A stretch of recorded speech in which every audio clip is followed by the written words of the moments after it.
start of a brand new channel. Welcome to SVP. Basically what I decided to do was, I have already got another YouTube channel, which obviously if some of you have watched that one, that's great. That's called On The Limiter with myself and Dan Byrne. However, me and Dan are quite busy with work at the moment, and I want to do something daily with vlogs about what goes on here and kind of base it around what we've got going on and how we do things. So the first video for the channel, which I feel will be a very, very good one, is a buyer's guide. I think these are very, very useful. We always get a lot of questions, people asking what they should look for, what kind of car you should be ascertaining to go and buy. And we see these as a modern classic, appreciating value by the day. These are going up in money all the time, and to find nice premium examples is very, very difficult. However, you must be careful because there are a lot of pitfalls which need to be taken into consideration. These cars are excellent. Probably one of my favourite cars of all time. For me, it's the ultimate hot hatch, and it's that nice transition between old school handle and power into modern technology. I think these do it all. I think this is the best of it.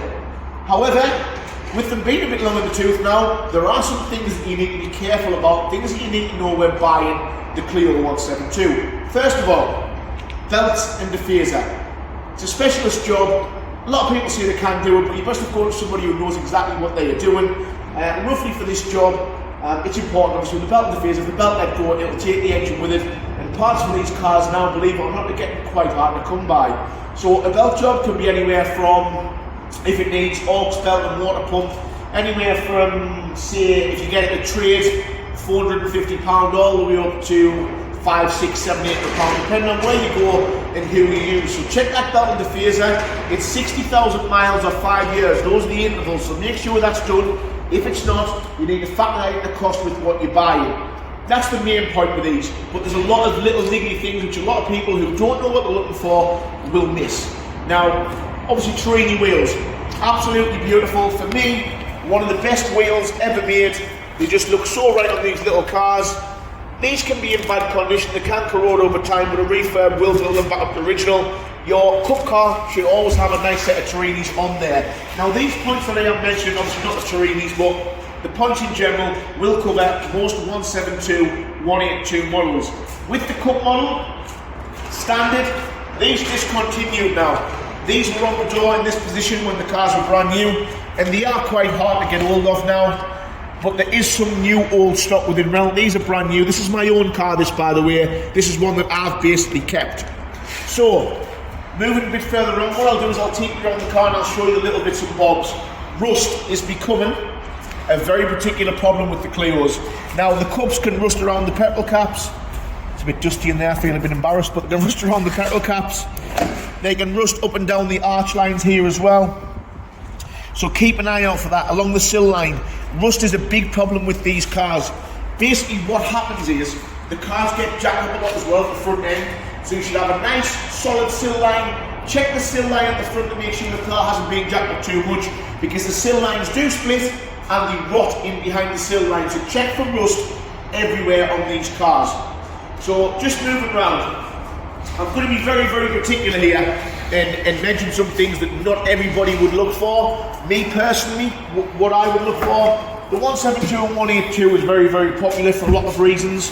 One of the reasons being, they're a great track car. Now, if you want an investment, you don't want to buy a track car. I'm not saying don't buy one if it has been track car, but it needs to be reversible. You need to be able to put that car back to stock or as close to as possible, yeah? So what I would do is, see, I've got new mats. There's them badges I mentioned. I did buy a couple of extra sets because you never know when you might need them and you can't get them anymore. If you just basically look in the boot of these cars,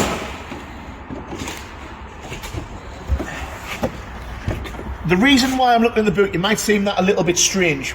With these being track cars previously, a lot of them have had roll cages in them.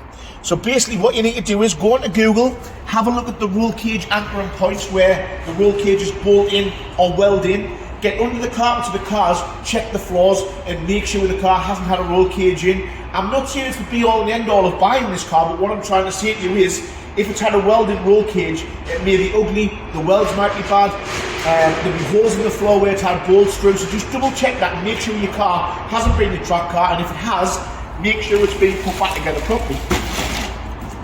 Just pop those back in there. Another thing with the 172 gearboxes. So gearboxes again, the gearbox in these cars is very, very hard to come by. This basically relates to all Clio boxes, 172 and 182. Basically, when you go and test drive these cars, you want to be driving that car hard. Let it get up to temperature first, check for synchro issues.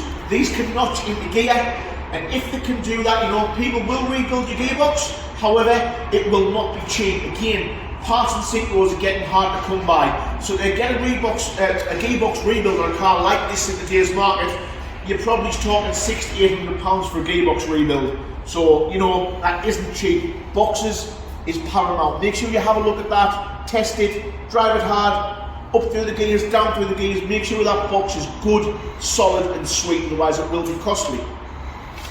Now, with regards to the running of these cars as well, a lot of common problems. Obviously, you do get electrical gremlins, hey ho, this is the French car life that we actually love, and they do have a lot of issues. Ours is kind of a nice example. Don't get me wrong, I'm not going to tell you it's the best example in the world. We are still on with this, but it is quite a nice car. However, this car wasn't without its problems. So basically, you need to look out for power steering fluid leaks. Very, very common. Check the full power steering system and make sure you're not dripping power steering fluid everywhere. I'm not going to lie, when I got my car had quite a few power steering fluid leaks, drips on the floor. The power steering system in this car can be very, very weak over time, so just double check that. What you can also do is, a lot of people that had track cars and took the power steering out and went to E-Pass, which was basically an electronic conversion to get rid of the actual standard power steering.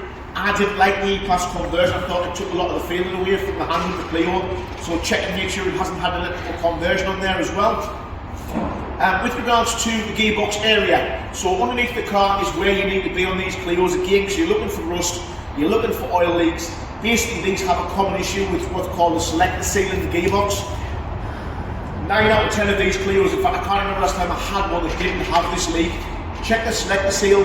It isn't the end of the world, by the way. Do not let that oil leak put you off. It will be there on nearly every Clio that you go and look at. Some are worse than others.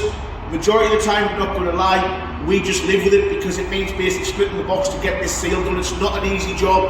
And the oil leak, it's not the end of the world, you know, it isn't the worst. So moving on to the interior, there's not a lot to tell you. So the Clio Cup interior is a very, very basic setup. With regards to the standard seats, this is a standard Cup trim, and this is pretty much how it should look. With regards to the trim, this one is a good one. It's not totally perfect, but we value this car as quite a nice example. So the thing that irritates me most about these cars, it might be me being a little bit fussy, I'm sure if you're a Clio owner or enthusiast you will most likely agree, is this. So, sticky to the touch plastics. These are minging. Over time, this is what happens. They go shiny, they go dead sticky, and if you push it hard enough, you can actually leave a fingerprint on there as well. You can change these out to the basic model where they're just like flat plastic, but you'll find all of the trims are pretty much like this. So yeah, keep an eye out for that. These here clips, ours is the same, can be broken. It's not the end of the world. These can be replaced. They just don't fit in properly. We have a lot like that. The original Cup gear knob top, again, getting hard to come by now. A lot of them are wearing off or replaced. This should be in with the Cup as well on the steering wheel, so always look for that. Check your thumb grips. This was always a big thing for me. So these thumb grips are obviously original in the mint, however they do wear. So check these thumb grips as well and make sure they're all right. Now, with regards to the points you're looking for, I think we've just about covered everything there.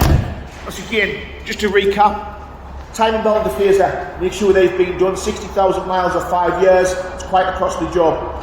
Check your gearbox, check it for notches, check it for stiffness, make sure the clutch is right, make sure your gearbox doesn't need a rebuild because it's costly.